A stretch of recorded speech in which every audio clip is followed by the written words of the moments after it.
تو نبی کریم صلی اللہ علیہ وسلم کے سنتوں کے بہت شدائی تھے۔ اس کے علاوہ اور کتنی مثالیں موجود ہیں سیدنا معاویہ رضی اللہ عنہ کی، کہ نبی پاک صلی اللہ علیہ وسلم کی حدیث آ جائے، آپ کا فرمان آ جائے، اور جہاں کمی کوتاہی دیکھیں لوگوں کی فوراً ٹوکتے اور روکتے تھے۔ جس طرح مسند احمد وغیرہ کی حدیث ہے، نبی کریم صلی اللہ علیہ وسلم کی ایک حدیث سیدنا معاویہ رضی اللہ عنہ نے سنی ہوئی تھی کہ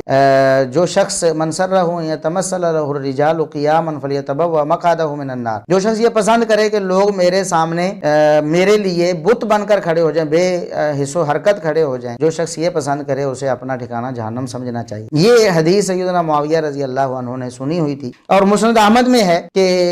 16,918 نمبر حدیث ہے کہ ایک دن، اور جامع ترمذی میں بھی ہے یہ حدیث، اور امام بخاری رحمۃ اللہ علیہ نے الادب المفرد میں بھی یہ حدیث پیش کی ہے۔ جامع ترمذی میں اس کا نمبر 2755 ہے، اور الادب المفرد میں 977 نمبر پہ یہ حدیث موجود ہے کہ سیدنا معاویہ رضی اللہ عنہ ایک دن نکلے، لوگوں کے پاس گئے، جب گئے تو لوگ اٹھ کر کھڑے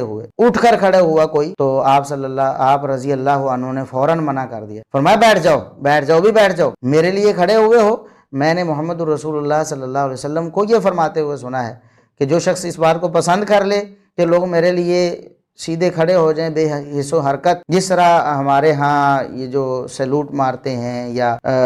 ہمارے ہاں اسکولوں کالجوں میں عموماً ہوتا ہے کہ استاد کلاس میں انٹر ہوتا ہے اور لوگ بالکل ٹینشن ہو کر کھڑے ہو جاتے ہیں، کوئی ہیل و حرکت نہیں کر رہے ہوتے، تو یہ وعید ان پر فٹ ہوتی ہے۔ اللہ رب العزت مسلمانوں کو سمجھنے کی توفیق عطا فرمائے۔ ہاں کوئی شخص آیا ہے، اس کے استقبال کے لیے کھڑا ہونا اس میں داخل نہیں ہے، کیونکہ استقبال کے لیے جب انسان جاتا ہے، آگے جا کر بڑھتا ہے، کوئی بزرگ تشریف لائے ہیں، کوئی رشتہ دار آیا ہے، تو اس کو عزت دینے کے لیے جاتا ہے، جا کر ملتا ہے، تو وہ اس کے لیے بت بن کر کھڑا نہیں ہوتا۔ بت بن کر کھڑا ہونا آپ سمجھ رہے ہیں نا کہ کیا ہوتا ہے، وہ تو بالکل جس طرح ٹینشن ہو کے وہ سیلوٹ مار کر جس طرح کھڑے ہوتے ہیں، وہ ہے بت بن کر کھڑا ہونا۔ تو بہرحال سیدنا معاویہ رضی اللہ عنہ نے جب نبی پاک صلی اللہ علیہ وسلم کی حدیث کی مخالفت دیکھی تو فوراً ٹوک دیا، حالانکہ وہ ادب و احترام سیدنا معاویہ رضی اللہ عنہ ہی کو مل رہا تھا۔ اگر نعوذ باللہ آپ ایسی شخصیت ہوتے جو